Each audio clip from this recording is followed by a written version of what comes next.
Greetings and salutations out there, Junkie Nation. It's your boy Kenshiro. We're back with another episode of Culture Junkies Live. As you saw from the title card, today we gonna be talking about Street Fighter. It's the 30th anniversary of Street Fighter, and we are so happy that it's finally back. That it's back with a special edition collection called the 30th anniversary collection. But first and foremost, let me introduce who's going to be on the show with me today. First, starting with Mr. GQ. What's up, bro? Not too much, man. Happy to be here. Played a little bit of Street Fighter when it came out, we'll talk about it a little bit more later. But it's a pretty good collection, though. You sure will. Also joining the show is Fallen Marvel. What's up, man? Yo, what's up, everybody? Also glad to be here, and just glad to reminisce on some Street Fighter a little bit. Yeah, that's why I'm here. Right. Also joining the show is the great Daidakuji, who finally decided to grace us with his presence. Better late than never. Huh? I was here. I just had to go release the hounds. Release the hounds, as some say. Okay. I guess I'll leave that one alone. And last but not least, the lovely Miss LGZ. How you doing, lady? Oh, good. Hello. All right. So, hey guys, we got a fun show in store today. Everybody is ready to reminisce about Street Fighter and their memories, but also today we're going to talk about the fall TV shows.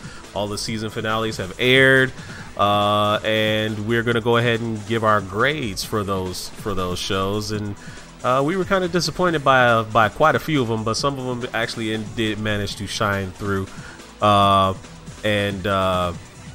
so let's go ahead and get to it. LGZ, you ready for the fix or what? I am. All right, let's hit it. Hey everyone, this is the fix. Okay, so this is news to me. I guess this just came out. Andrew Lincoln, aka Rick Grimes from The Walking Dead, is leaving the show. So season 9 comes out next in the fall, and he will be on for 6 episodes max. And now Norman Reedus, aka Daryl Dixon, will be the new lead for The Walking Dead. I don't know how to feel about that. I think Lincoln has been the lead character on The Walking Dead for the last 8 seasons, so it's going to be kind of weird. I'm interested to see how that shift's going to go. All right, so Batman Ninja, I know came out here in the States last month, and we, to mixed reviews. However, it's going to be coming out in Japan here on June 15th, and which is interesting because I personally thought it already had come out in Japan, but no, it's coming out June 15th in theaters, and it's also getting its own manga adaptation. So 2 big things going on in Japan. So big deal. The Dark Knight, of course, has had like history in Japan since like 1966. So there's like a long-standing history. I know a lot of people may not know that, but hey, we learn new things every day. All right, guys, comics coming out this week. We have Man of Steel #1. We have The Amazing Spider-Man #800 and Doomsday Clock #5. And as we talked, we're going to talk about a little bit later. New games coming out. The Street Fighter 30th anniversary. It's basically coming out on all systems. So, this is going to be, if you guys love Street Fighter, you're going to enjoy this. Movies coming out this week is Upgrade. And that, ladies and gentlemen, is the fix. That Andrew Lincoln story is kind of interesting from the standpoint that they kind of just need to just end The Walking Dead and just get it over with. Because, like, seriously, why would they do that? Why would they do that? It's boring. Dude, it's been falling down for I don't know how long, and I haven't watched it myself personally in at least 4 years. That's how boring it is. Like, I didn't watch last season. I think L wants it to get to at least season 10. Want to also say what's up to Sharita in the Facebook chat, but I think L's trying to get it to season 10 like Smallville. No. So I just started watching The Walking Dead last year. Oh, you late? Oh, yeah, so you late? Okay, so you late. Get caught up to season 8. So like I'm like ready now. I'm like, let's go, because I mean and plus my favorite. Of course, I tell you guys all the time. My favorite show is the other one, So, yeah. The other one, Fear the Walking Dead. Yeah, that's my show. I didn't want to mention it because we're talking about Walking Dead, and I didn't want to upshine that. You like the spinoff more than the main show? Yes. Doesn't that tell you something? But didn't that tell you something? That should tell you something. I know, but I mean, like I just like it's different. It's a different type of show. I mean, it's the same type of show, but it's a different type of show. So, I mean, it's different. They're not even the same. So, because I like one more than the other doesn't mean that it's a bad show. It just they're different shows. I didn't say that it was bad or good. As far as being different, they're both zombie shows. So, I mean, I don't really know where that comes from. Yeah, well, I love Fear the Walking Dead better. What's up to Jason McMurray over there in the Facebook chat? How you doing, sir? Yeah. He says he likes Fear the Walking Dead better as well. So I guess there's something to be said. I never really liked Fear the I mean, I watched the first season and it just never stuck with me for whatever reason. Man, that's fair. I mean, I tapped out like the original show like somewhere around season 3. I tried to keep up like after that, but I don't know. I don't know. I think I was through with it. I'm waiting for the next spinoff, Touch the Walking Dead. It's about to be the next. Touch the Walking Dead. Yeah, that sounds about right. The Walking Dead. Right. Yeah, exactly. that sounds about right. So hey, so I'm gonna leave it up to you guys first. I mean, we kind of already talking about Walking Dead. You want to get into the fall TV shows first and talk Street Fighter later? Let's get Street Fighter out of the way. Hey, Royal357 over there on Periscope. How you doing? Let's go ahead. Let's segue into the subtopics and the TV shows. So the fall TV shows finally ended last week. The Flash had a season finale. Supergirl's still going right now, but it's pretty much going to wind down soon. The Walking Dead obviously has been off for a while. Jessica Jones has been out. Black Lightning's over. Legends of Tomorrow is over. Agents of S.H.I.E.L.D. is over. So all this stuff is over. So let's get into what were some of the best and worst shows of the season. Let's start. Everybody loves getting bad news first. So what shows to you guys were the worst ones of the season? Let's start with you, Fallen Marvel. Which one was the worst show to you starting the season? What was your worst show? I've watched this season. Yeah, this season. This year? Yeah, this season. Yeah. What else was out this year? Was Inhumans this year or was it last year? Yes, it was. And I mean that really kind of goes without saying that Inhumans was bad. Besides Inhumans, because I think everybody could cherry pick Inhumans and say that was the worst shit ever. So besides Inhumans, what was the worst one that you saw this season? I think from all the shows I watched,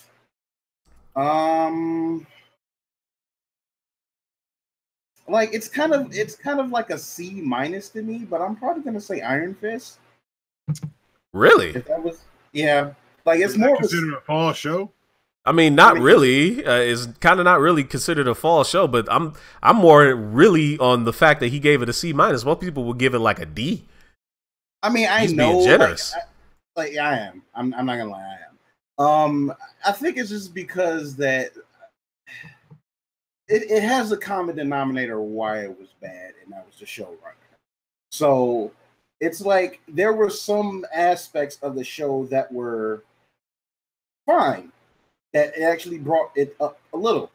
Mostly being what's her name? What was the girl's name? The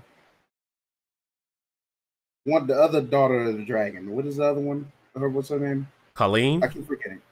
Yes, thank you. I don't know why I forgot her name that quick, but yeah, I mean, like parts that involve her like did increase the show exponentially. You just thought she was hot. That's all. You just thought she was hot. No, that was like it. She actually had like a good arc. I'm not. Nah, he thought she was hot. That was all. Hey. One of the sand snakes.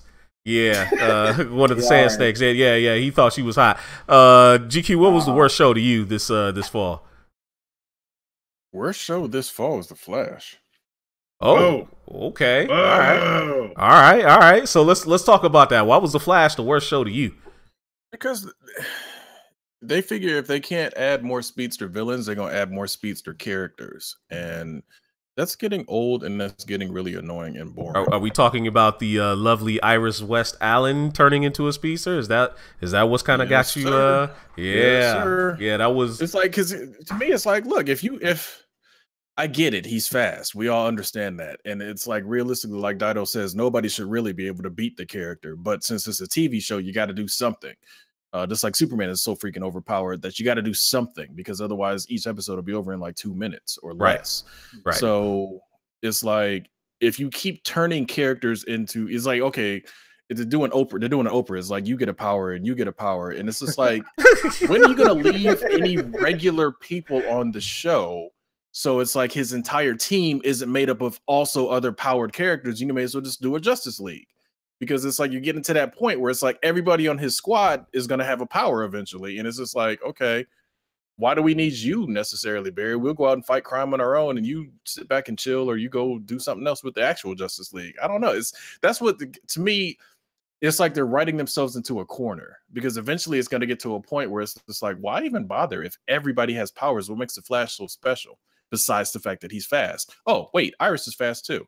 And Reverse Flash and Zoom and Kid Flash and like all these other characters. So it's just like, well, you're not really special anymore. You're just the fastest out of all these other fast people. Right. Yeah, I mean, anybody want to second that? Anybody else got some fair. comments on the Flash? I mean, obviously the first season was the strongest season. I mean, for obvious reasons. I mean, new, the character development was there. It really wasn't too many main powered people outside of Thawne and the Flash. But it's like, since then, it's like they kind of had to one up it a little bit more. Like one person, Cisco gets his ability, and it's like, okay, cool.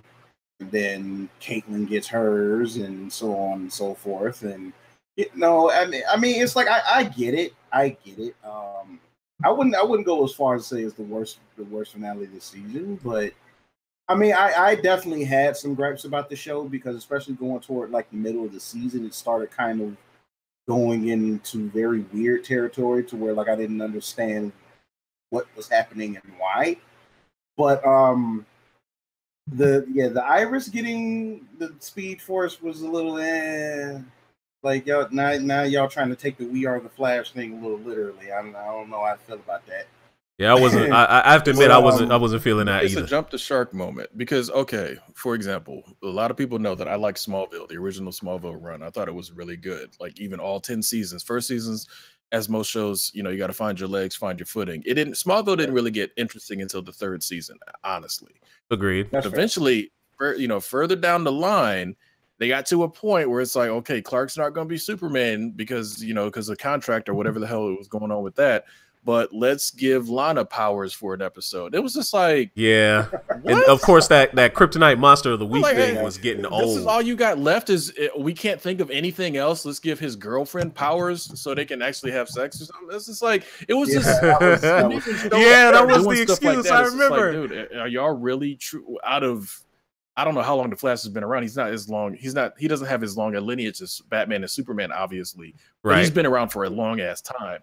There's enough books out there to pull some stories from. True. And if this is all they can do is a speedster after speedster after speedster, the show to me is gonna run out of steam real quick. I can see that. It would be interesting if they actually go through the whole thing with Barry dying, like literally dying, like during that whole stint where like Wally had to take over for him for that. Well, like if they went that direction, I wouldn't be mad at it, but because they kind of technically use that already, it kind of honestly defeats the purpose of them even doing it now. So and then of course, like with the season finale, where like they're they brought in like their future daughter, which is kind of a twist. Which I thought they were kind of doing like a play on Impulse with that, but I don't know. Like, I mean, obviously it's going to be different as hell. But and they had Savitar, which is a cool thing, and it's just like, dude, you're going so high on the amount of speed. It's like Godspeed is going to be coming in next. It's just like, I'd almost expected that. Honestly, I did. Me too. And I honestly expected that. And going back to the whole Wally thing, I felt really cheated. When they brought him on and they were going to make him be the Flash. I wanted them to like actually sustain that for like at least 3 or 4 episodes. Let Wally get a little bit of run, let him see how he can handle things, and then when you see that he's absolutely overpowered, outmatched, then bring Barry back. Barry doing like a lot of cool stuff with his powers, like the whole Flash time thing. That part was cool. Like he acted like a comic book version of the Flash. That was really dope. But overall, the show itself, the quality wasn't good. DeVoe as a villain was actually kind of sweet. The way he was like always seemingly 5 steps ahead, that was really cool. But the show overall just was really up and down, and I think it suffered. Let's move on. LGZ, what was the worst show to you this fall? I think I'd have to say Supergirl. Oh, okay, come on with it. What's the reasoning for that? So I started late on the series, but even when I started watching it, I just could not. This season was not pulling me in. I was just like really disappointed as to the storyline, and just I didn't like it at all. I just didn't like it. I couldn't get into it. I stopped watching it like maybe 6 episodes in, and I didn't watch nothing else. I don't know how many other panelists are going to be able to comment on Supergirl. I watch it with my daughters every week. So I can definitely attest to what you're saying about the show not being as good as it could be. One thing that I will say for sure that I'm absolutely happy about is that badass Alex Danvers is back. Because after that whole thing with Maggie, like when they broke up and she wasn't in a relationship, she went right back to being badass Alex, and I was happy as hell. Dude, I mean, badass Alex is one of the best parts of the show. Like, for real, like, even in season 1, she was, like, literally the best part of the show because she was kick-ass, she took no prisoners, and she's back to being that way. Honestly, it was, that's, like, one of the few bright parts of the show. Brainy was terrible. The whole Legion of Superheroes thing was not, I'm not really feeling it. I don't know. The show has been on for 4 seasons. Is it 4 seasons? I think it's 4 seasons now. Is it 3? It's 3? Season 3 that just season 3. Okay, all right. So it's season 3, but still, even season 3 is just, I don't know, man. It's taking a while to really find itself, and I just think time is really, really running out. Oh man, DeMarcus Martin is saying some blasphemous stuff over there in the Facebook chat. So let's go ahead and address this. And Daido Kuji, I don't know if you can speak to this. You may or may not have watched it. But Black Lightning, he says Black Lightning was horrible. He says Black Lightning was the worst fall TV show for him, and I have to vehemently disagree with that. I vehemently disagree. What's your comments on that? I only watched 1 episode of What'd you think? Lightning. What'd you think? And I wanted to keep watching it. It's just okay, so unlike most people out in the world, I don't have cable, and I choose what I want to watch when I want to watch it because of streaming. So when you want to stream, you pick what you want to watch when you want to watch it. So I don't necessarily watch things when it comes out. The only TV show I watch on a weekly basis when it was live was Agents of S.H.I.E.L.D. So I get wrapped up watching anime, and I don't watch like The Flash. I didn't hate it per se. I liked it. All the stuff that I would say I don't like is the stuff I didn't watch. So, what the hell is Walking Dead? Yep. I didn't watch it. Didn't want to watch it. I stopped watching it. It's not good to me anymore. I don't care. So that would have all the stuff I didn't. Supergirl, you could say that too. I couldn't get past Supergirl. I put it in the comments. It was the first season. They had some firefighters defeating Livewire, and I'm like, the fuck is this bullshit? So I was like, defeating Livewire, and mind you, the Flash and Supergirl were facing her. Yeah, and I'm just like, you know what? I'm not watching this shit. You got the second most powerful person on the planet. She can't take down Livewire? Get out of here. Put that stuff back in the refrigerator. I don't want to see it. So, all right. All right. So let's switch it up then. Yeah, go ahead. I was just gonna say, GQ. I know you were saying how long the Flash has been out. It's been out since 1940, and I think Batman came out in 1939. Oh, okay, so he just doesn't get as much shine as they do because they talked a lot about 75th anniversary of Batman, Superman, and Wonder Woman. Flash was like. He wouldn't even mention. Well, I mean, that's because he's not part of the trilogy. I mean, the Trinity. Excuse me, dude. That's a long time to have a comic book, man. It is sure, but he only really started getting popular until the TV show came on. So I understand that, but it doesn't matter. He's especially with what they're trying again. I see. If I even start, this is gonna sound like a DC bashing thing, but I don't give a damn. This is why their marketing fails, because it's like if you have any member of the Justice League that's been around that long, they should be getting all the shine in the world about being around that long. And the Flash is part of that squad. So if you wanted to hype up Justice League, they should have been hyping them up just the same way they had that little Superman animation that was freaking awesome. And they had a one for Batman. They should have found a way to put something together for Flash because he's also part of that team. And that cartoon solidified him as a founding member of Justice League for a lot of people. So I'm off the soapbox on that one. After that point, all we saw was just like the race between him and Superman. So let's switch gears then. Let's talk about what the best shows of this season were for you. I know I didn't go and name my worst show. But this really isn't about me and my comments is about you guys. So GQ, you had the last word. Let's talk about what was the best show to you this fall. I haven't got all of it finished, but Agents of S.H.I.E.L.D. so far, like Dido said, is one of the few that I do try to keep up with as best I can. And it's been interesting. This season has been interesting. Some of the tie-ins for obviously for Infinity War and just the various events that have been going on. I like what they're doing with that show and the fact that it got renewed when people are saying, "Oh, it's getting bounced around all these different days." It's like, Dave, we're talking to you.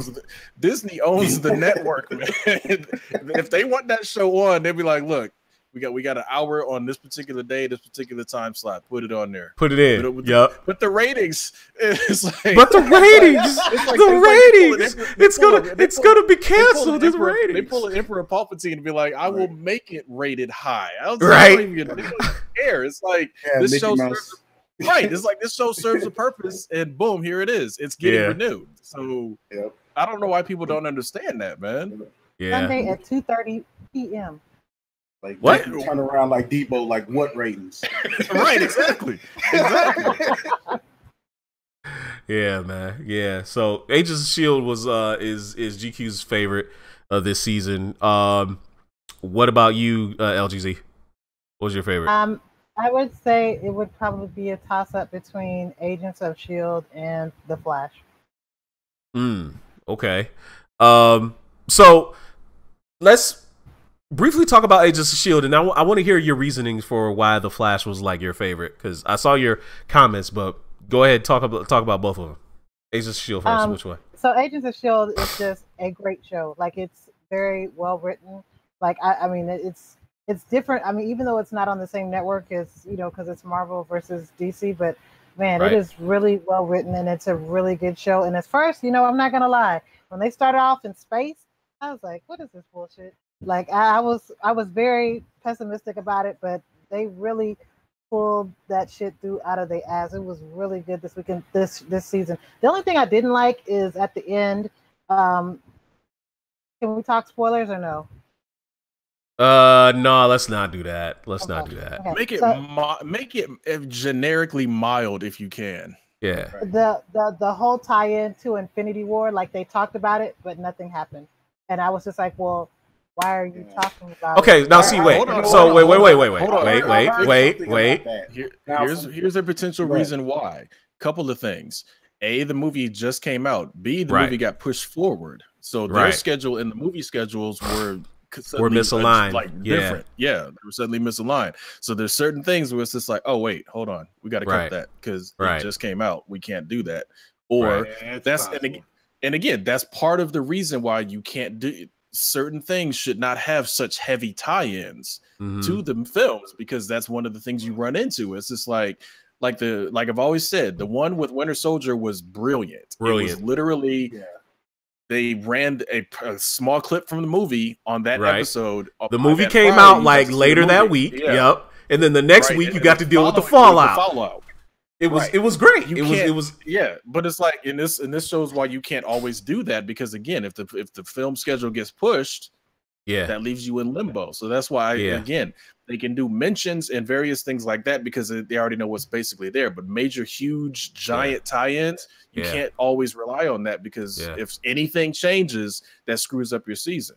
Yeah, I know, but I just think that they mentioned Thanos on maybe like 3 episodes, and I was just like, well, okay, you know what I mean? Like they should have done at least one thing, or so, you know, maybe it wasn't like the big deal or the big thing, but at least something I think should have been done to, you know, tie, if they're gonna keep talking about it. Okay, you're gonna keep talking about it, then tie something in. Maybe it's not the worst part of, you know, whatever the bad, you know, the part that surprised everybody in the movie, but you know, something that kind of ties in and makes some sort of mention, because there's no reason for you to be mentioning Thanos for 3 episodes and nothing absolutely happens. Like, it didn't even take that long for everything to happen that happened in the movie. So why are we taking 3 weeks and mentioning Thanos and still doing nothing? Like, that's weird. That's exactly what I was thinking. I was thinking at the last episode when they're having their toast, they should have been like, people start just disappearing, and I'd have been like, that would have been great. And it would show that would have been freaking awesome. That'd have been incredible. Hold on. Part of that was the fact that they didn't want, again, it kind of ties into what GQ was saying, but I think part of the reason why they didn't do that was, I think during a specific time, like I think a lot of people that work on a show like wasn't sure like if the show was gonna get renewed yet. Yeah. And it was like they didn't want like time to throw that in there, because on the off chance it didn't come back, they didn't want the show to end on a sour note like that. But wait a minute, that would have been perfect though, because it's like, okay, not to just end it, because we wouldn't know what happened to him again after that. Right. But see, you know what? It would have been fine if they would have just done it and did something and somebody disappeared. Then it would have been like, damn, you know, it's happening there, and then just like, okay, fine. Real quick, have you not heard of a show called Pirates of Dark Water? Yeah. Have you never heard of this show? The Pirates of Dark Water. Must have did that in Pirates of Dark Water. Oh, dude, the show ended. You never knew what happened. Cliffhanger. It sure did. Cliffhanger, because they thought they were going to get renewed for another season. That show was about 25 plus years ago. Never had a follow-up. You cannot do that in modern TV. And especially since Disney owns the network, they're like, oh, by the way, we need that show back. I guarantee you your Infinity War tie-ins will come in this next season. Yeah, they probably will do that, because I agree with GQ where saying do not end in a cliffhanger if you don't know you're coming back, because there was a show many years ago called Barbershop. Yes, it was based off the movie. Yes, it wasn't as good as the movie, but I still watched it. And it ended in a cliffhanger. That is the worst thing to do, man. I'm telling you. If you end a show on a cliffhanger, and not intentionally, you just end it because you don't do your cliffhanger season ending, and then it's just like, oh, well, we ain't getting renewed. Yep, well, and that's exactly what happened. Right. It's almost as bad a move as Who Shot JR or Bobby, is there taking a shower at the beginning of the next season, where it's just like, I thought you were dead. It's like, no, it was a dream. Like, come on, dude. Right. So there's certain TV mistakes you do not want to make, and that's on that level. So you know what? I actually feel like if they would have done that to Agents of S.H.I.E.L.D. and not renewed, and like had the Infinity War tie-in and not renewed, it probably would have got as much, backlash as that Brooklyn Nine-Nine show. Well, Brooklyn Nine-Nine, I think was it's a really great show. It is a really great show. But thankfully NBC did rescue it. So, but Elle, I want to bring it back to you. What were some of your brief thoughts, briefly? Why do you think The Flash was good to you this season? I think it all rested on DeVoe, actually. Like that whole thing with him being the villain and doing that whole thing. Like, he was badass. Like, I was just like, oh man, this is so awesome. Like, I was all that other stuff. I know y'all talked about, Iris getting the powers and bringing all these extra people, but the metahumans from the bus were like, were different because they were not, you know, they were to be, but they weren't to be. And it was just like, I kind of liked that whole aspect. I was like wondering, okay, so what's going to happen next? Who's like, it had me on the edge of my seat, like wondering what's going to happen, who's going to go after, and what, you know, what the power is and all that kind of stuff. So look, I didn't Ralph get on your nerves though? Like Ralph bugged the fuck out of me, dude. I couldn't stand him. He didn't really bug me because it's like, you know, we all know some a-hole like that, right? Like that's yeah. You know, we get over it, but you know, I just think that outside of him, you know what I'm saying, the show is pretty good. The only thing that kind of pissed me off a little bit and is the whole Caitlyn knowing that she was Killer Frost at 10 or whatever. I was just like, what is this? All right. But, you know, I mean, like, I guess I can see that. Yeah, I can see that. I was like, really? Okay. So, Fall of Marvel, what was the best show to you this season? The thing is, I know it's already been 2 people to say Agents. So I'm like, I guess I'm going to be the third. That's cool. Besides that, it's kind of a toss-up because I'm stuck between 3. It's Agents, Legends of Tomorrow, and Jessica Jones. Okay, well let's talk about Jessica Jones then. Why was Jessica Jones your favorite show? The reason why is because I found her more compelling in this season as opposed Jessica to Jones the is a hoe. Dog, that's like, cold as hell. Go ahead. Here we go. Yeah. Anyway, go ahead. The thing is that like just overall, like she was kind of we saw her like really at her lowest in this season, and it was kind of like one of those things where she gets blindsided and like something just kind of makes her want to completely rethink her life, as opposed to the first season where she's just, you know, she's just inconsolable, she's panicky, you know, constantly worrying about Kilgrave the entire time. And it's like now she's trying to get over herself in this one. And I kind of like that growth with her and some of the other characters too. Like it was like a lot of development with a lot of people, and plus the whole thing when they introduced the whole thing with her mom and all of that, and it was just like her mom to me was probably like the best addition to the show. Really? But I mean, I definitely felt a certain way about how it ended. But other than that, like I thought it was definitely a big come up from the first season to me. Well, yeah, the first season dragged. It was hard. It was hard to get through the first season. It really was. But the second season I thought was a much better pace. You're absolutely right about that. Favorite part of the show to me, the second season, was Malcolm. I loved the growth of Malcolm was great to me. He was oh, Michael A. Moat Jr. What's wrong with hoes? Hey, I'll stay out of that one. That's a fair question. That is a fair question, but I'll stay out of that one. I'll stay out of that one. If anyone was a hoe, it was kind of like the Beautiful Gaming channel over there on YouTube. Hello, they are saying The Walking Dead was definitely a drag, and they are absolutely correct. But if anyone was a hoe in the show, to me, it was Trish. I hated her stank ass. Damn, I hated her ass. Oh my goodness. The skeletons in her closet, bro. Like, man, oh my goodness, I hated her ass. Powerful like you, I'm gonna be a little bitch about it. Wait a minute. Hold on, Michael brings up a point because what's that? Luke Cage was a hoe. How? He just wanted some coffee, bro. Yeah, no. Luke Cage was a host. I mean, he was. So why is there no hate coming from Elle for Luke Cage? I mean, was he? I mean, because she wants some coffee.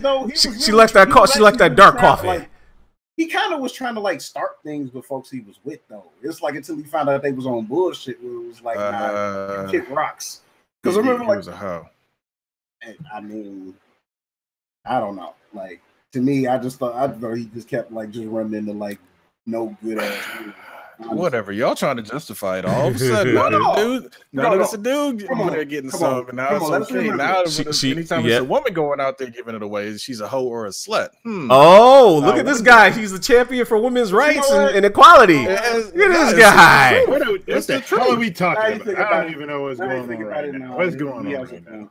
He has a point. You're right. You left someone off your list there, LGZ. He did nail Claire too. So Oh yeah, I forgot. Yeah, you forgot about there. You know, Yeah, she sorry. said Jessica Jones and Misty Knight. He got Claire too. So yeah, Oh, he banged Miss Trish was. White? What am I Yeah. missing? He's trying to Oh be yeah, Mr. man, that was in the first episode.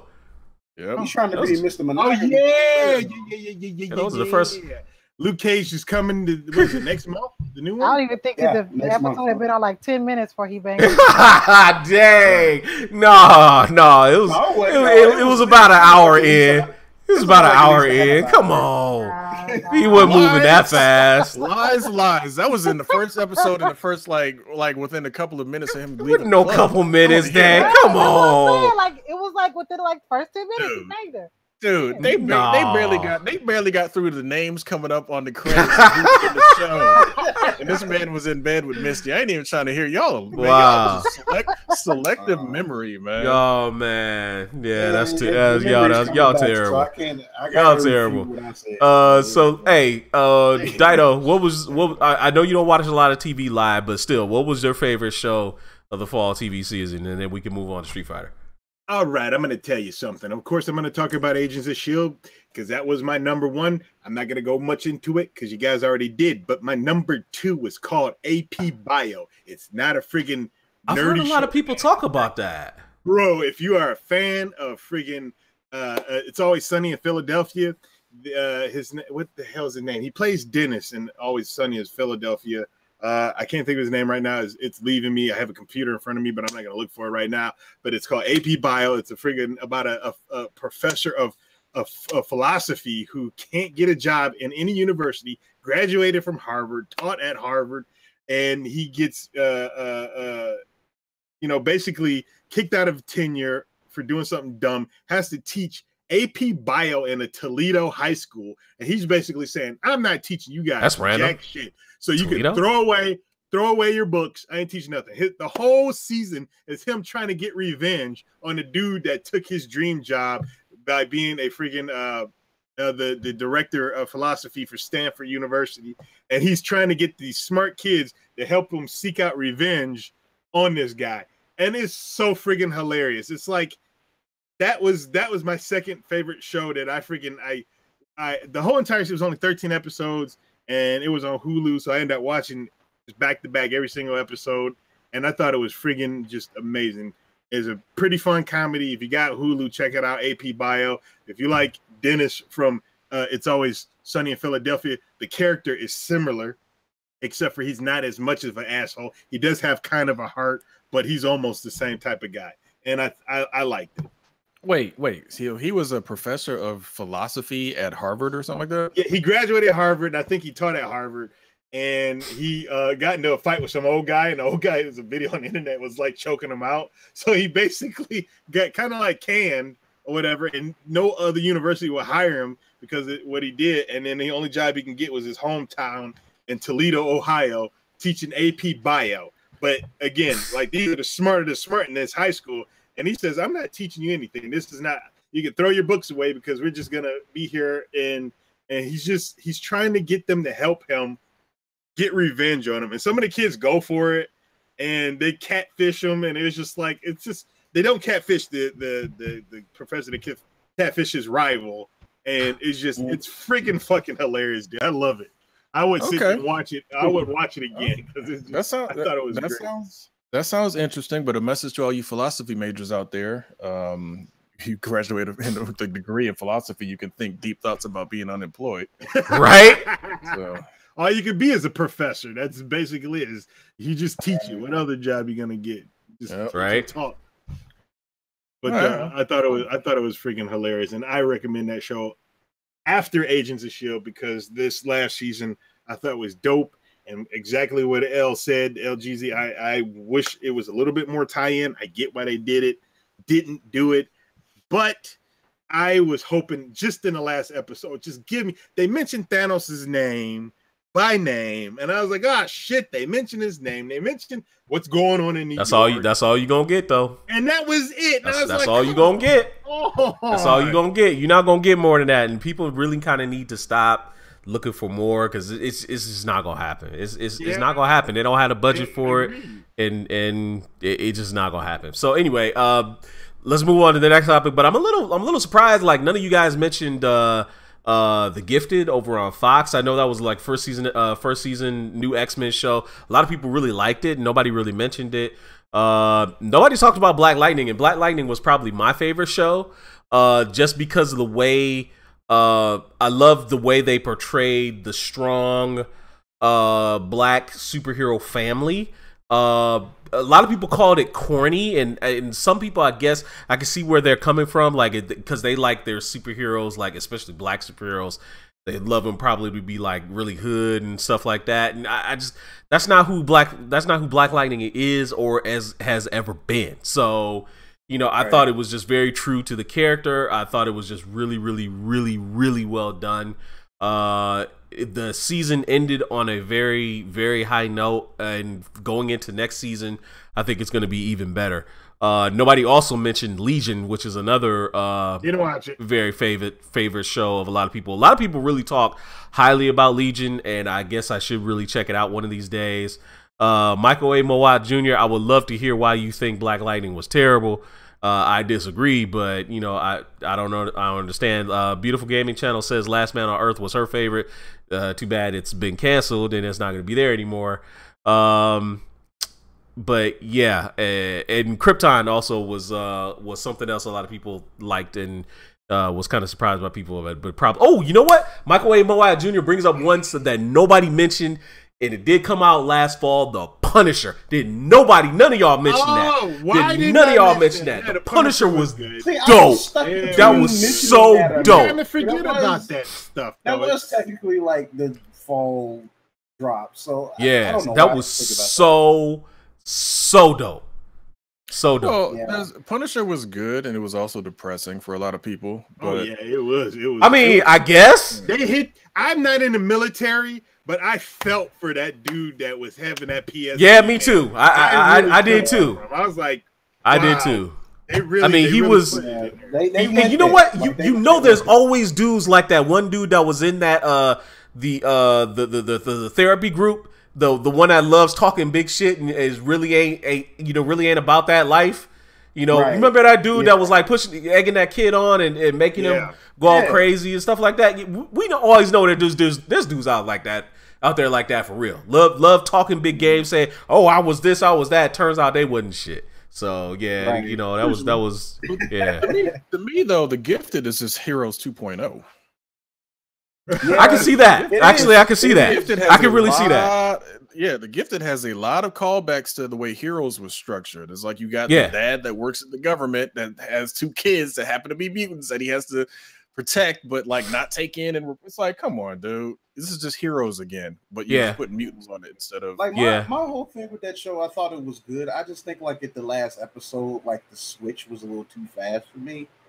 So it's like with Polaris, like I thought that switch was a little too quick. I'm like, hold on, like weren't you just cool with them like a minute ago? Like the one kid, like the boy out of the between the boy and the girl, like I get him because he was kind of just on edge like the entire series. So like I get. It's just like when they kind of like threw Polaris in there with her being pregnant and all this, and, you know, then she just makes the switch and just turns on everybody. I'm like, well, damn, like, okay, I guess, shit. But I mean, overall, I thought it was a pretty solid show, though. But it definitely felt like what Heroes should have been. Where Heroes should have been? Do you feel that Yeah. way too, GQ? You think it's what Heroes should have been, or do you feel like it's? I didn't like either one, to be honest. It's like Heroes. I never understood the hype behind Heroes because it was like the first couple episodes were okay. I think it was just the whole idea of, oh wow, they're doing an X-Men like show, and it's just like, okay, so Well, Siler was cool. Siler was the best part of that show. I ain't gonna front. But who was? But I think the only other show that I think that doesn't get enough credit, and I can only honestly, I really feel that like The Gifted kind of followed suit with this was Alphas, which is another show that ended on a That was another show I kept meaning to watch, and I just didn't get to watch it. that show has 2 seasons. very good seasons, but it ends on the cliffhanger and it got canceled. Yeah. It happens to the best of them. So, all right, so guys, well, we're gonna go ahead. We're gonna move to the main topic and talk about Street Fighter. Street Fighter, the 30th anniversary of Street Fighter is here. And I mean, it's been 30 years since Street Fighter 2 came out, and when you think about it, damn, that makes us feel really, really old, man. Cause like, for real, because it's like, dude, how old was I? 30 years ago, I was 9 years old basically when Street Fighter 2 came out, first came out, and I'm like pushing 40 now, and I've had a lot of memories with Street Fighter. We've had a lot of really great games, and a lot of epic battles between the both of us, between all of us, really, in Street Fighter. So honestly, we're gonna talk about some of our favorite memories of Street Fighter, and one of the things that I wanted to show you guys, if you've never seen it before, and I don't know how you have it, but Evo Moment 37 was by far one of the best things I ever saw happen with in Street Fighter. The whole thing that happened between Daigo and Justin Wong at Evo, it was like literally the craziest thing I had ever seen in a game. Speak on that, guys. Dude, do you remember when they brought Street Fighter 3 out for PlayStation 3 and Xbox 360? There is an achievement in this here. This is it right here. You had to recreate this. Come on, dude. Yeah, man. I mean, dog, it was just not doing that. I can't. Yeah, dog. It was just insane, dog. And it's like, dog.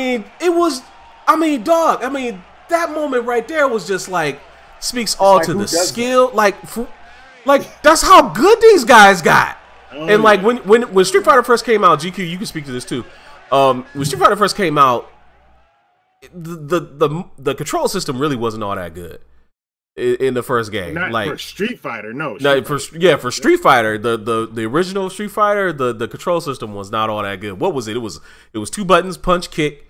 And, no. They had 6-button control. Was it 6 buttons? I saw a 6-button. They were both. They were both. Yeah, I saw some configurations that only had a punch and a kick. Your big old buttons. Yeah, they had the big old buttons. Then they had one that had the traditional 6. The problem is when they came out with the 6-button design, they didn't readjust for what the original was supposed to be, where it was pressure sensitive. So the reason they only had 1 punch and 1 kick was the harder you hit it, the harder your punch was, or the harder your kick was.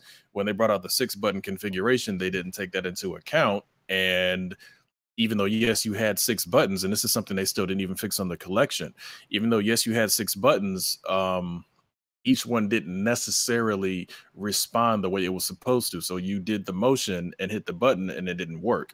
You would have to hold the button down, do the motion, then let it go. That's how you would get your fireballs, dragon punches, hurricane kicks to work. So that's one thing that unfortunately they didn't take the time to fix, even on the collection. Mm-hmm. Yeah, well, you know what? Nobody plays the original Street Fighter. I mean, I did a video game memory lane out there for you guys can look at it, and it's not fun. People think they want a remake of it, and the remake was Street Fighter Alpha. So, it just nobody even touches that game. Everybody, when you talk about Street Fighter, you talk about Street Fighter 2 or Alpha or 3 or anything that started with Street Fighter 2. So you know what? It's funny you say that because Street Fighter is probably the only series where the sequel pretty much is everyone considers the sequel the first game. Yeah, the sequel is better than the original. You don't see that happen too often. Yeah, it's I remember as a kid thinking about it. Said Street Fighter 2 was there one and nobody knew, and it was okay, I guess it's just this one. Yeah. It's just, I don't know. It's just funny. That's the only game where the sequel just considered the first game. Right. All right. So we've had 30 years of Street Fighter. Obviously, Street Fighter 2 was the granddaddy of fighting games. So let's go down the list. What was everybody's favorite memory that they have concerning Street Fighter? GQ, let's start with you. What was your favorite memory of Street Fighter that you can remember? Street Fighter 2 Turbo, Akuma's first appearance. First time he showed up, it was just probably the best thing because it was a character that fit the exact play style that I had. It's hyper aggressive. Mm-hmm. complete rush down. You know, and that was the best. And obviously, he was playable in Turbo with the code. Very, very dumbed down version, though. You could not play the way the computer played. And then, oh, dude, the computer was fucking cheap as hell, dude. Yeah, the computer was insane. But I would say Alpha, the Ryu and Ken versus Bison was also another good one. Oh, the dramatic battle, yeah. Yeah, that was a pretty dope addition to that series. Yeah, like, I always enjoyed like playing those. Like, used to irritate the hell out of me because, especially like when you fight Bison, because like that version of Bison has that like super Psycho Crusher that you can't do. Yeah. Like, and we didn't see that again until Alpha 3, I think. When you started doing Alpha 3 was the only time you had Shin Bison. Yeah, the Alpha Bison was just faster than he was. Yeah, his reaction time was a lot quicker. But I mean, it was still really dope. But yeah, the Alpha 3 Shin Bison with that ridiculous full screen Psycho Crusher. Man. Come on, dog. I remember the first time he pulled that on me. Right. Like, all of a sudden he just disappeared. Like what? What's going on? What's going on? Yeah. Like, what is this game? I'm like, what just happened? Yeah.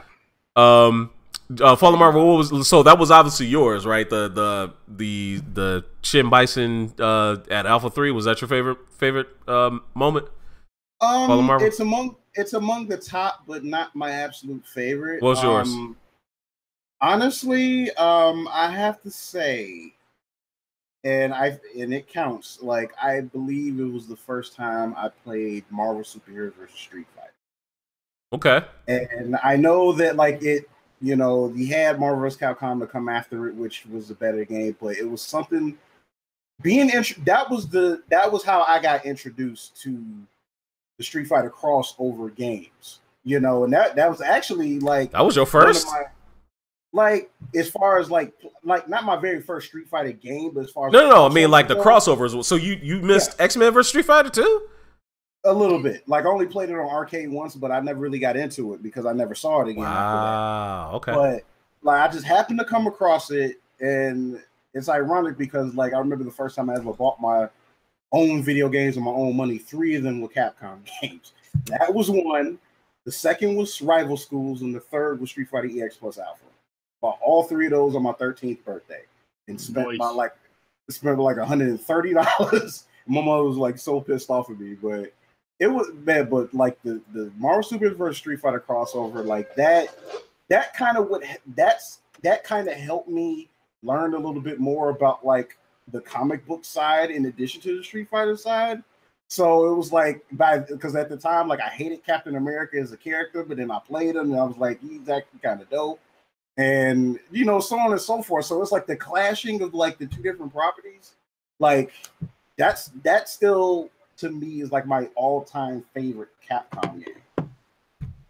So, okay. Honestly, just seeing that crossover was mesmerizing to me. Oh, actually, you know what? Wait, hold up. LGZ, do you have any memories of Street Fighter that you like to remember? I'm not trying to be sexist or anything. I want to make sure that you get in too. You're muted. You don't have any. You just want to shake your head no? Okay, fine. That's fine. Dido, what's some of your favorite? Well, let's see. The first time I saw Street Fighter 2, I was at a drive-in movie theater. It's still probably the only drive-in that's still around in the country, if I remember correctly.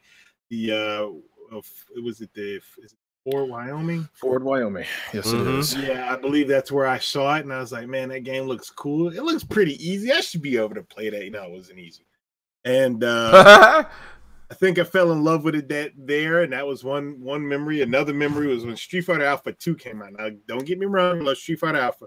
I don't have any memories about it specifically in arcade. Played the shit out of it in arcade, but don't have any. But Street Fighter Alpha 2, I remember watching some dude play with Chun-Li, and that's where the custom combos or whatever came out.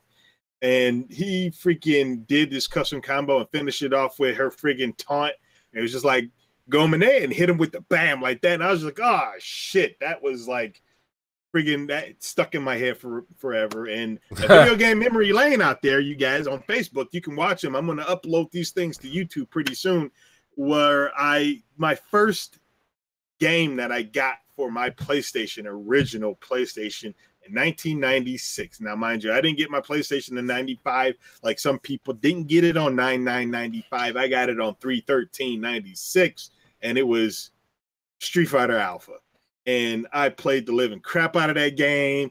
First time I played against Akuma, he fucking did the Raging Demon on me, and I'm like, what the shit is this? And you have to watch the video to see whatever happened after that if you like. Anyway, I Street Fighter is one of the reasons why I know you guys right now is because it was a video game tournament of which he and Ryan, who is not in the chat right now, he and I were at a store called Media Play, and we saw a flyer for a video game tournament, and for whatever reason, he didn't go. I don't remember why, but I end up going to it and entering and playing Street Fighter Alpha, Alpha Plus, whatever the hell it's called. You know what it is. Long ass name. Love that game too. And Street Fighter EX Alpha Plus? Yeah, EX Plus Alpha.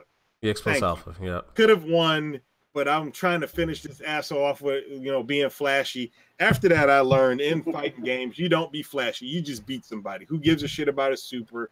If you have the opportunity to win, you win. Next tournament that I entered in, though it wasn't Street Fighter, it was Tekken 3, and I did win because I was not being flashy and I wasn't giving anybody any breathing room. Fucking destroyed them all with Paul Phoenix. That was the man back in the day. But we're not talking about Tekken. We're talking about Street Fighter. But I mean, man, just completely. Well, hold on. Until recently, you couldn't be flashy in Tekken. But okay. Well, true, yeah. True. What happened? Very true. He was a rushdown character. But anyway, but the reason why I know you guys seriously is because of Street Fighter. I wanted to fight in video game tournament, and Street Fighter EX Plus Alpha was one of the games that was at the tournament that you guys put on, and that was over 20 years ago. And we're still around. So like my best time hanging with my buds, playing Street Fighter, knowing you guys, having all that time, it's because of fucking Street Fighter. GQ and I actually can speak to that because honestly, we known each other since high school, and we met each other in show choir, and we were pretty okay friends, but we didn't really become tight friends until like we met each other across the street and started, he was playing Street Fighter and I started playing Street Fighter, and it was like Street Fighter just kind of like started to bond us more because we started like we were like in similar ways. Like he was good at fighting games, I was pretty good at fighting games, so it was just a natural fit. And like we spent it was like GQ, we spent like the next 2 years, like basically we turned like the party store across the street from our school Paul had Street Fighter 2 Turbo at the time, I think it was, right? Yeah, Turbo. Yeah, Mortal Kombat 2. So he had Street Fighter 2 Turbo, and then like our first experience with Super Street Fighter, Paul got that because like all the kids would come across the street and play Super Street Fighter 2 as well. And like it was like a dojo for us there. Like Chris, GQ would like basically be like the king of the store basically, and I was like one of the upper players still, but we would just hold court at lunch break every day. It was like every day. If it wasn't raining and we could walk across the street, go to the store and play Street Fighter, that's what we were doing. Almost every single day. It was great. I mean, honestly, like Dido said, having those battles with your boys, is like some of the best moments you could have as a young teenager growing up. Yeah. Loved it. Yeah. I mean, Street Fighter, in my old house, I had Street Fighter Championship, whatever it was called, for the Sega Genesis, and I love that game. And I don't care what anybody says, the graphics may not be as colorful as the Super Nintendo one. The sound may be a little bit muffled, but the music was better than the Super Nintendo, and I'll argue anybody to death. But regardless of that, I remember playing that game with my friends and winning, and you know how excited you get. You do a freaking dragon punch in real life, and I fucking punched the goddamn ceiling. I left a freaking dent in the goddamn ceiling, and it's so violent. Well, you're just excited, so it just happened. But Street Fighter is one of the things that brought together. And speaking of dojos, that's what I'm trying to put together now. We need to bring that back. That is we missing. do. And you know what? Honestly, and I'm glad you actually said that, because like really with the explosion of esports, right?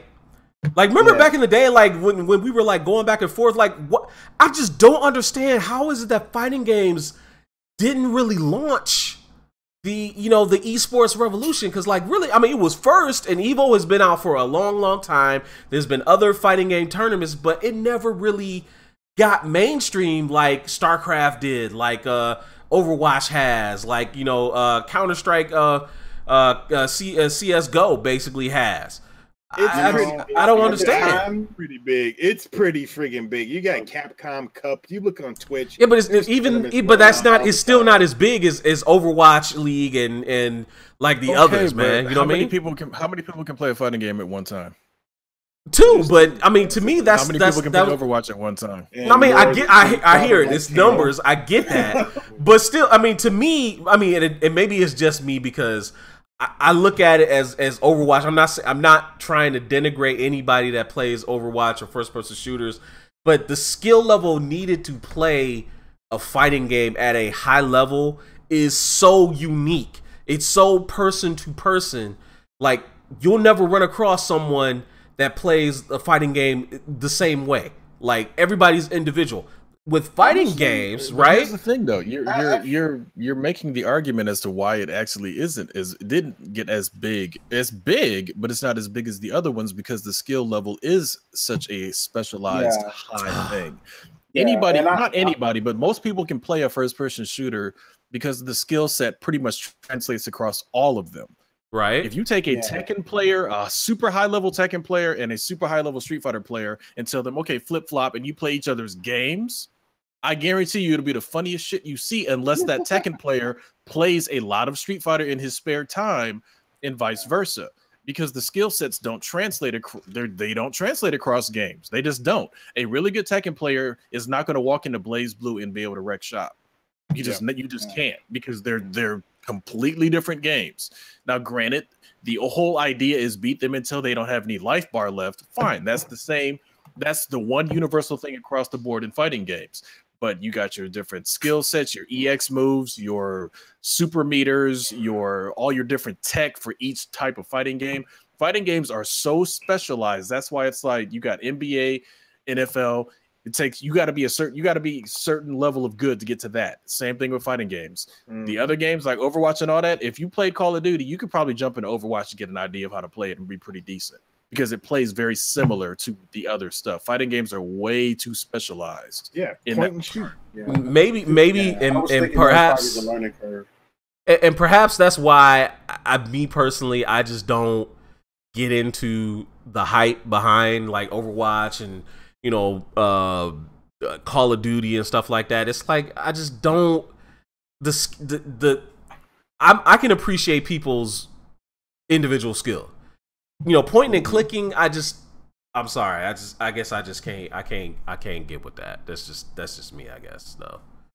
But anyway, I mean, I get what you're saying though. But yeah, like I really do think like the big difference is that learning curve. Like fighting games are just so intricate. Like, it takes a long time to get used to specific fighting games, and since there's so many that have different playing styles, like that learning curve is real steep. But I guess that's why I can appreciate it more that people actually put in the time and the effort to, put in them hours, training, learning. I'm not even talking about counting frames, but just having, incredible reflexes. Like, you can know all the moves, you can have great strategy, but if your reflexes, if your twitch muscles aren't as developed as, like, say, somebody else's, then you're fucked anyway.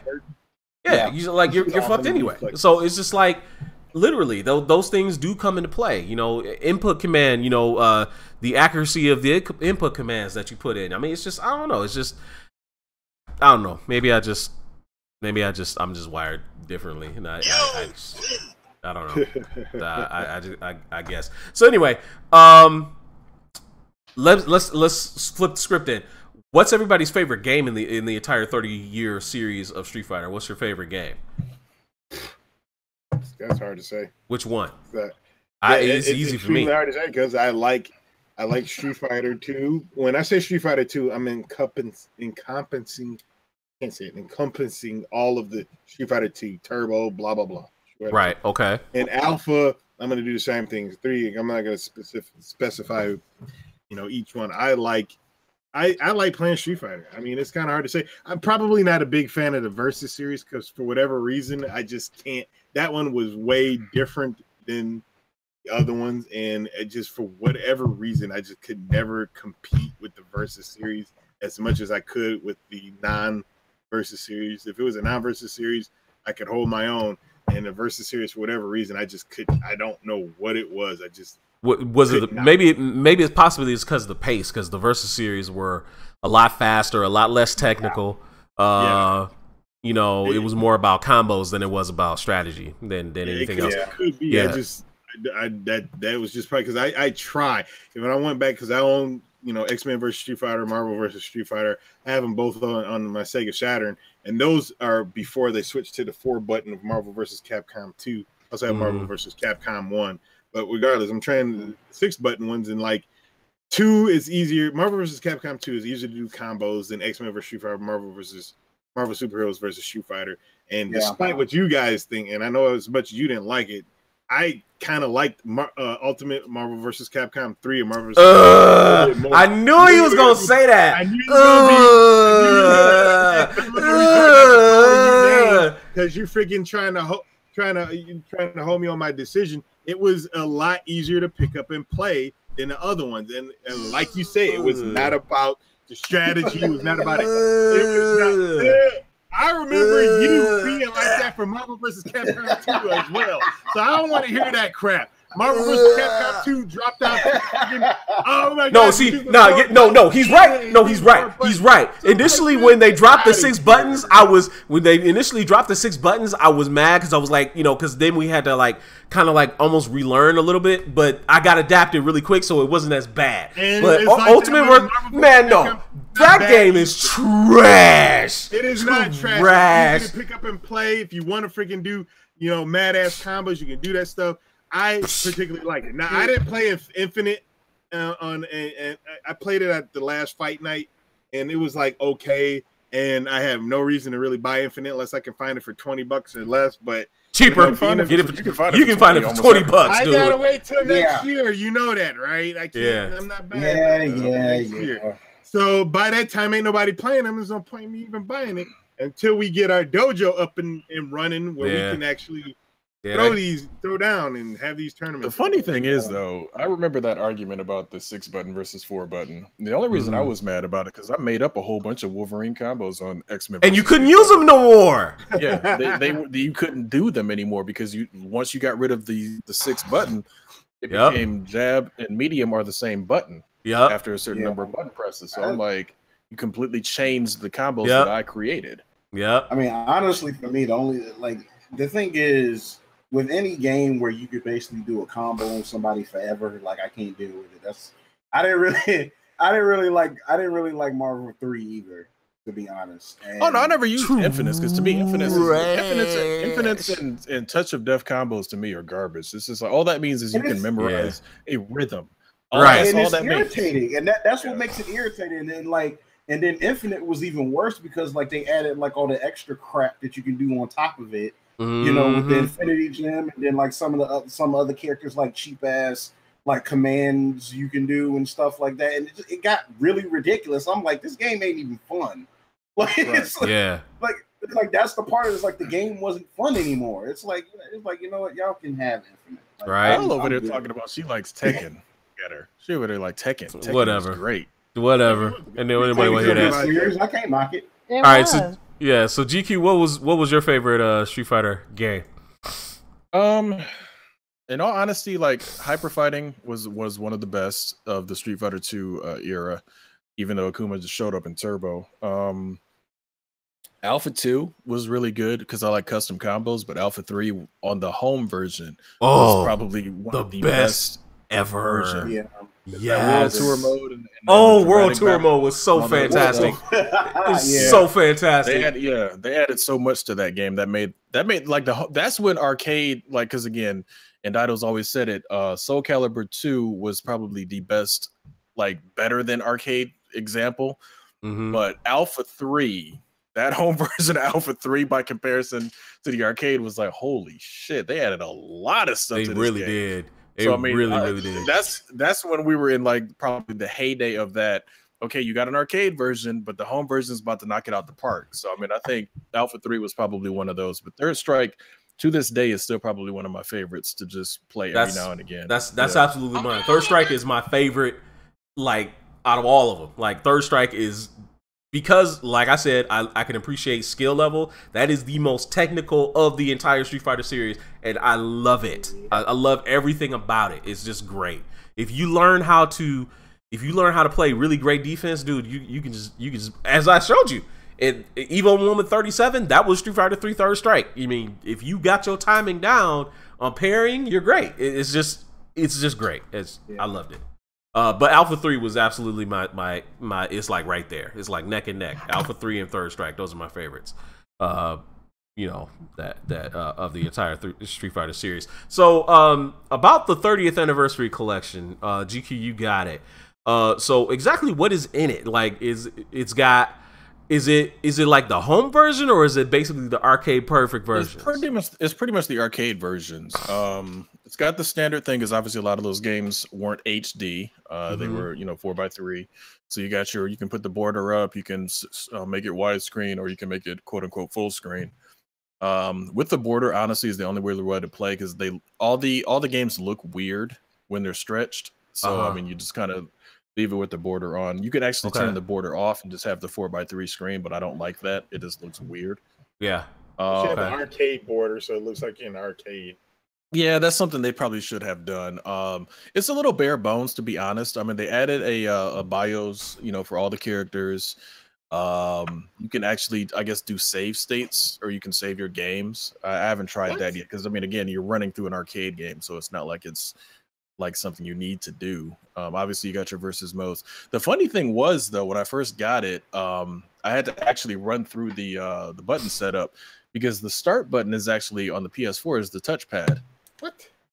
Yeah, that was what was so weird, because you hit start and that brings up the options menu, and quit out of the game or do whatever you got to do, turn the borders on and off and the filters and all that, and it's just like, okay, you actually made the touchpad a button that you have to use. Like, this is crazy, because the share button obviously is the share button, so that doesn't change. Right. So I'm like, okay, that was weird, but overall, I mean, again, it's I ran through Street Fighter 1 just real quick, just to do it, because I mean, there's trophies that you can earn, and I ran through Second Impact, because I hadn't played that in a while, back when Sean had the best version of his Dragon Punch, or his wannabe Dragon Punch Tornado. And yeah, so it's like it's like, it's not games that I've never owned before. I mean, obviously every game in the collection I've owned at one point or another. It's just a good way to get them all on one system. That's all it really is basically for. I think I wanted for the Nintendo Switch for that whole entire reason, just because. Yeah, I've had it for all the other systems, and because the Nintendo Switch, I can use my PlayStation 4 controller on it when it's docked. So it gives me, and you can also use joysticks with it. I don't know how it would work for a PlayStation 4 controller on there, because I know it's USB, but I'm not really too sure. Well, and plus, even with the Switch, you can set it up as the Super Nintendo setup as well, and play it that way. And you can get those 8-bit though controllers and play it with a Super Nintendo controller. Exactly. So hey, you got a lot of options there. Was Double Impact? Was that the one where that ridiculous Ryu step kick into the Shin Shoryuken combo came out? No, because remember, to do the one that bounced you off the wall, you had to use EX energy. Yeah. I know you could do that in Third Strike. Dude, no, man, it was like that thing used to eat what it was like. No, you couldn't do it in Third Strike, because if you use EX, the Shin Shoryuken would eat like half of your bar, like off on its own. Only way you could do that is if you earned the extra options and made it where your bar never went down. Yeah. Then you could do it, but it was never a real combo. Yeah. There's no way you could do it normally, because the EX uses super. Yeah, you're thinking of the 7-hit Shin Shoryuken combo that starts off with the jumping medium into the the 2-hit medium into the fierce into the Shin Shoryuken itself, then with the fireball at the end. That's what you're thinking of. Yes, that's it. Deadly. This shit is dead. I'm just like, to me, Ryu was at his best in Street Fighter 3. Like, the Shin Shoryuken was just deadly, dude.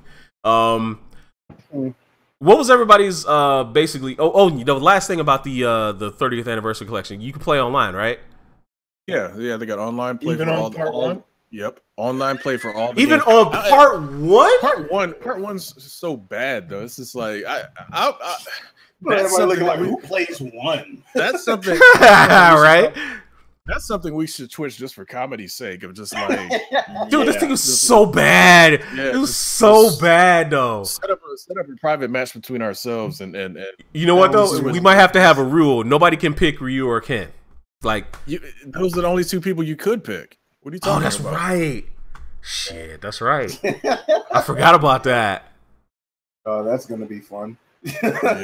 Yeah. Yeah. And that was back when 3 fireballs could kill you, or one Pretty much. one really well placed dragon punch could kill you. Yeah, pretty much. That's hilarious. That game was pretty rough. A lot Wasn't of people, balanced. like Dido said, Wasn't- a lot of people wasn't got a lot of balanced. nostalgia thinking it was great. It was like, no, that game was Yeah. was trash. It was trash, dude. Hold on. I think Dido and I booted it up one day, and we were sitting. You here trying did. to play it. It was just You like, did. Yeah, it was like, what is? Ew. I was so frustrated, man. It was just like, no.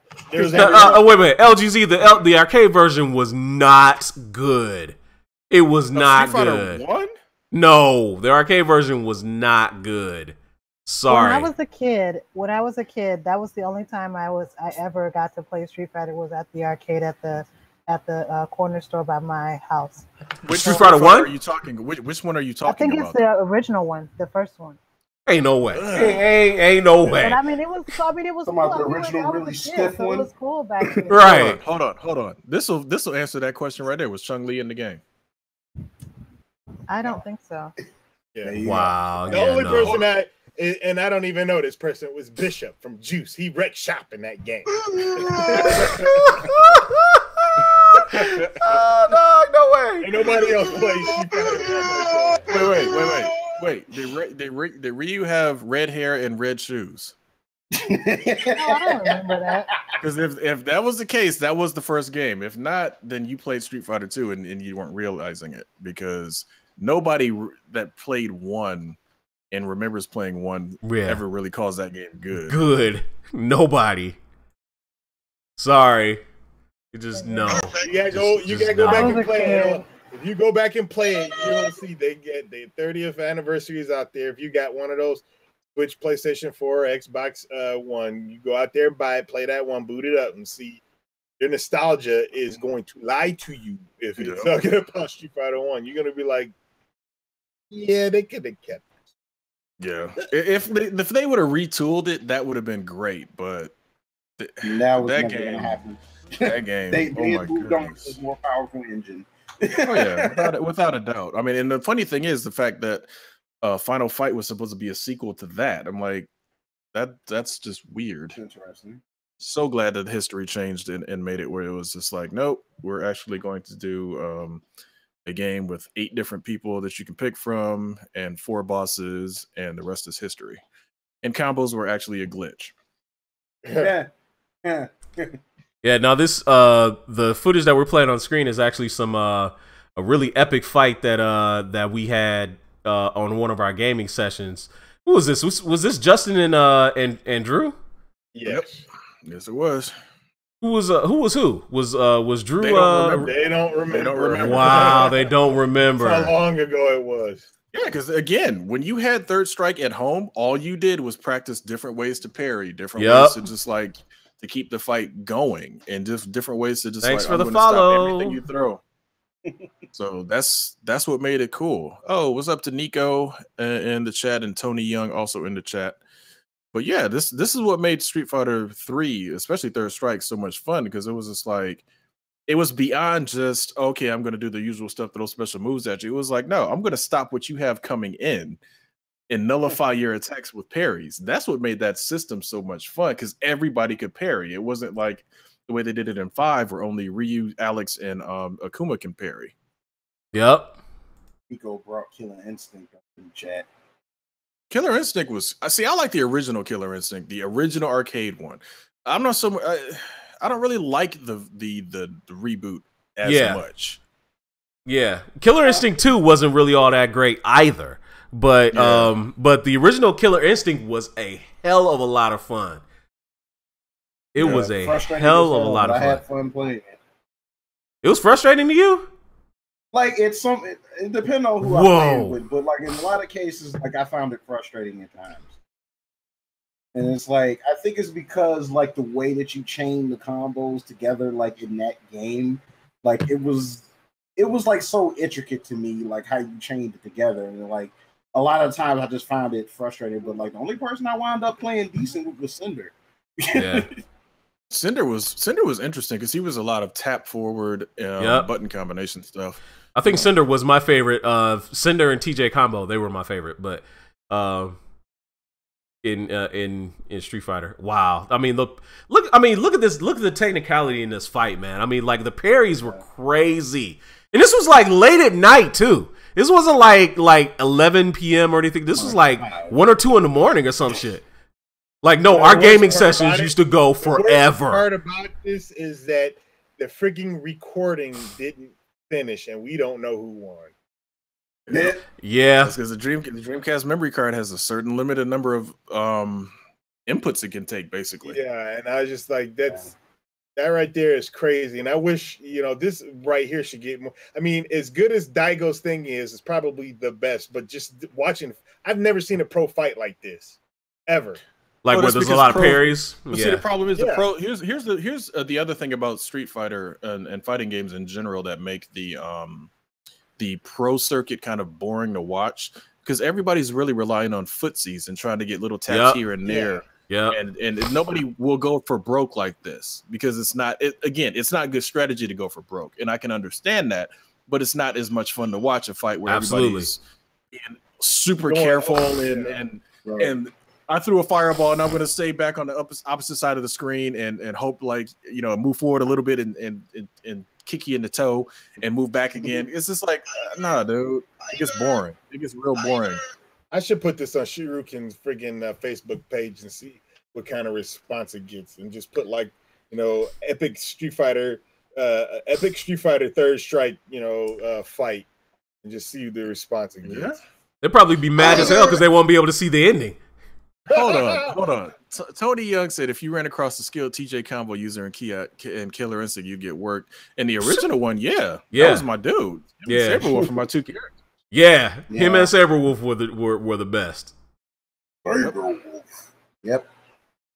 It was always the ones that just. That's why you gotta freaking get that on the Xbox One, bro. So I have it. Oh, you did get it? Did you see the physical copy?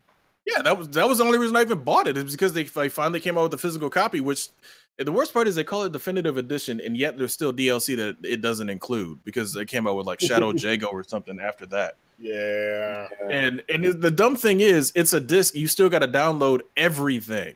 Yeah, I'm like, what was the point? But when I got my Xbox One, that was the first game I bought because it was like I have to have that Arcade Perfect KI 1 and 2. Like I honestly, I played KI 1 more than I played the actual, reboot. It makes sense. Yep. Yeah, here it is. This is the final round of the the actual thing because the Dreamcast. And again, it's not a fault of the Dreamcast. It's just that was the structure. Like it could only handle a certain number of inputs before it was like, oh wait, you're done. We can't record anymore. We can't record anymore. Yeah. All right.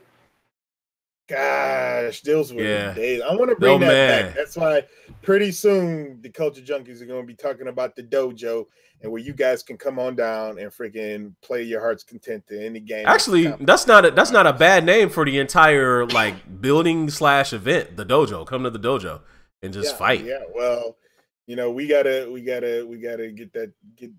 get together and make sure it happens. Like here it is right here. Like they have a sliver of energy left, and damn.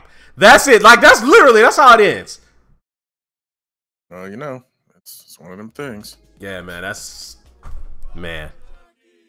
Beautiful Game Channel says, I think you hit the nail on the head about why fighting game tournaments didn't take off. I guess I just when you see stuff like that, when you see stuff like that whole thing, I mean, how could you not want to see tournaments full of that? You know what I mean? Again, here's the thing though, and in all honesty, like The way I play at a tournament versus the way I play with you guys is two different ways, because at a tournament you have to be careful, because think about it. You go to Capcom Cup and get to the top 8. That's $250,000 on the line. You are not trying to showboat. You are not trying to do anything out of the ordinary. You're trying to win, and your energy bar stays as full as possible. So you ain't trying to, jump in and go for broke and just dominate like that, because if the other player is ready to counteract that, man, you just blew $250,000 or a chance at it, that much money. Gotta be smart. Right, exactly. So that's the main problem. It cannot be interesting. Again, it's just like a Tyson fight. Tyson, back in the day in his prime, you weren't getting past round 3. You just weren't. It was it's over, because the dude's gonna go in there, wreck shop, take a person out. One uppercut, you done. Right, but when you got to the Buster Douglas fight, yes, he lost, but man, that was the most boring fight you've ever seen. Yeah, because it was just like, dude, his ass has went 15 rounds, but God, where's Tyson at? That was what the problem was, because Buster Douglas wouldn't let him do what he normally does, and that's exactly the way a Street Fighter and Tekken and I've watched a lot of the different ones that the recent tournaments. All of them are kind of that way. It's like, you get your couple of rounds where a dude just wreck shop, or somebody gets dominated, but it's so few and far between that it's just like, okay, unless you are really, really into it. Or unless you really understand all of the technical know-how behind it, it's not interest. It's like, for example, like a Big Pimp J likes MMA. He likes those go down to the ground, trying to jockey for position, right? When they do that in UFC, and it's just like, for the average person, that's boring. That's boring. It's like, there's a whole bunch going on there, and there's a lot of back and forth that we're not, you don't necessarily see. To the average viewer, that's boring as hell, though. And I think that's part of what fighting game tournaments, that's part of their problem, because again, Street Fighter 5 is suffering from this, and some of the other games are suffering from this. You got your tier system, and you got those top characters that are always going to get picked because they got the best tool set. And if you just seeing a whole bunch of fights between Charlie and Guile and Bison and I'm sorry, not Nash, but so those different characters over and over and over again, it gets boring. Because then you're just like, dude, I've seen this for the last 5-6 matches. Can we get some other characters in here so I can get some variety? That's the other problem. Yeah, I mean, I hear you, but it's